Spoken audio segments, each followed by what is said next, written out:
Hello दोस्तों, आज हम राजा विक्रमादित्य और प्रेत आत्मा की कहानी को आपके सामने लेकर आए हैं। यह कहानी राजा विक्रमादित्य की वीरता और अडिग साहस का अद्भुत उदाहरण है, लेकिन इस बार उनका सामना एक ऐसी अज्ञात शक्ति से हुआ जो रहस्यमयी और अत्यंत खतरनाक थी। रात के अंधेरे में एक अजीब सा सन्नाटा था।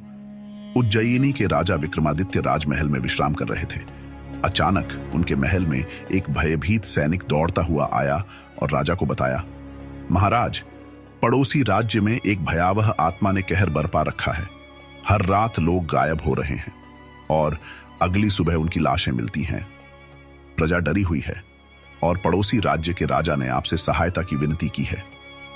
राजा विक्रमादित्य ने स्थिति की गंभीरता को समझते हुए स्वयं उस राज्य की ओर प्रस्थान करने का निर्णय लिया। रात का समय था और अंधेरे में कोई आवाज तक नहीं थी। रास्ते में विक्रमादित्य एक निर्जन गांव से गुजरे, जहां हर घर के दरवाजे बंद थे और कोई भी बाहर नहीं दिख रहा था। यह गांव अत्यंत डरावना और सुनसान था। राजा ने देखा कि हर घर के बाहर राख से बने हुए अजीबो गरीब निशान बने हुए थे। विक्रमादित्य ने अपने रक्षकों से कहा, यह जगह अवश्य ही किसी रहस्य को छुपाए हुए है। उन्होंने ध्यानपूर्वक निशानों का निरीक्षण किया और समझ गए कि ये निशान किसी तांत्रिक क्रिया का हिस्सा है। राजा ने साहसपूर्वक गांव के अंदर जाने का निश्चय किया। गांव के अंत में एक विशाल जर्जर हवेली थी। जैसे ही राजा उस हवेली के निकट पहुंचे, अचानक वहां का माहौल और भी अजीबोगरीब हो गया। हवेली की खिड़कियां अपने आप खुलने बंद होने लगी और ठंडी हवा के साथ एक अजीब सी फुसफुसाहट सुनाई देने लगी। तभी एक वृद्धा राजा के पास आई और चेतावनी दी, हे राजन, इस हवेली के अंदर मत जाइए। यहां पर एक प्राचीन आत्मा का वास है।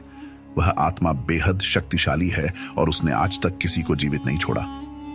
लेकिन राजा विक्रमादित्य किसी भी रहस्य और खतरे से पीछे हटने वाले नहीं थे। उन्होंने वृद्धा को आश्वस्त किया और हवेली के अंदर कदम रख दिया। हवेली के अंदर हर ओर अंधेरा था। राजा ने अपनी तलवार निकाली और सतर्क होकर आगे बढ़े। अचानक उनके सामने एक परछाई प्रकट हुई। यह कोई साधारण परछाई नहीं थी। यह एक अजीब और डरावना आकार था, जो मानो किसी इंसानी चेहरे को विकृत कर डरावनी शक्ल में बदल चुका था। वह आवाज में बोली, हे राजा विक्रमादित्य, तुम यहां क्यों आए हो? क्या तुम्हें मृत्यु का भय नहीं है? राजा ने निर्भीकता से उत्तर दिया, मैं अपनी प्रजा की रक्षा करने आया हूं और किसी भी खतरे का सामना करने के लिए तैयार हूं। यदि तुम निर्दोषों का जीवन